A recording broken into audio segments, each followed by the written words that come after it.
Hello everyone, this is Jansen Azarias, CEO of Higher Ground. Tomorrow is Arizona Gives Day. If you guys are willing to support our nonprofit organization, we are an approved nonprofit for Arizona Gives Day. So share our organization or donate to our organization, support our work. Thank you. So today I actually want to talk about conflict. I'm sure you're noticing there seems to be a lot more conflict going on at home. So let's really think about what's happening right now. Well, there's a lot of stressors, as we know, and those stressors have resulted to a lot of changes. There's a lot of changes going on day to day almost. And when you think about it, we have little to almost zero social break from each other. I mean, don't get me wrong, you all love each other, we all love each other, but we all need a little space. And right now, we don't have that. And then when you think about it, your home has been transformed into a workspace for some of you, into a school for most of you, in addition to being your home. And then there's 24/7 responsibilities going on right now. If you're a parent, all of a sudden, you are a parent 24/7, no break. If you're an older sibling, you're an older sibling the whole time. If you're a child, you're constantly a child to your parent all the time right now. Again, back to almost no break. Then of course, there's all the economic impact this is doing, which adds to the stress. So there's a lot of difficulty staying calm during this time, which results to a lot more conflict. Conflict is already bound to happen in regular day-to-day life before the pandemic, but now it's been magnified because of all these changes. So when you really think about it, we need to resolve some of these conflicts. And a lot of times the way you do that is by actually changing our mindset a little bit about it. See, because conflict doesn't always have to be negative. In fact, conflict is a good thing. Conflict is what causes relationships to grow and strengthen when reframed properly. In reality, conflict is actually necessary for growth, not just in a relationship, but even personal growth. But we all know conflict is a source of headaches.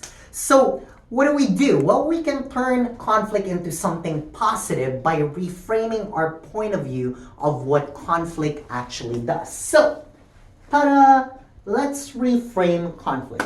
How do we do that? Well, one, we have to get everyone to own their piece in the conflict, the responsibility in the conflict. A lot of times when two people are in conflict, both of them don't want to accept responsibility for that. We want to think of it as they both have a role to play, regardless of who started it or how big the conflict is.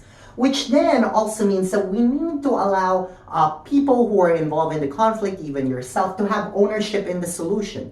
So even as a parent to a child, I allow my child to have some sort of ownership to the solution.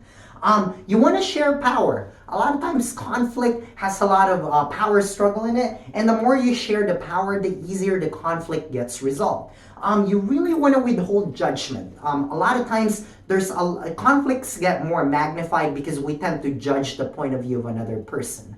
And so to withhold judgment, you want to be able to learn to separate emotions. Now, that doesn't mean you don't acknowledge emotions. In fact, one of the most important things you can do in a conflict in order to be able to separate the emotion is to acknowledge the emotion. Even if you think that emotion is like, oh, that is so not necessary for this, you have to acknowledge what people feel. Now, when you're able to do that, you can actually get the facts. And that's the most important part, is being able to get the fact. Right? Because once you can get the facts of why the conflict arose, then you can actually get the common interest rather than like narrowly defined opinions and positions, right? Now, regardless of how much you reframe conflict, none of this will work if you have terrible communication. So we need to make sure we're improving communication. So you need to understand that there's a balance between the truth, which is what you're saying, versus the grace, which is how you're saying it.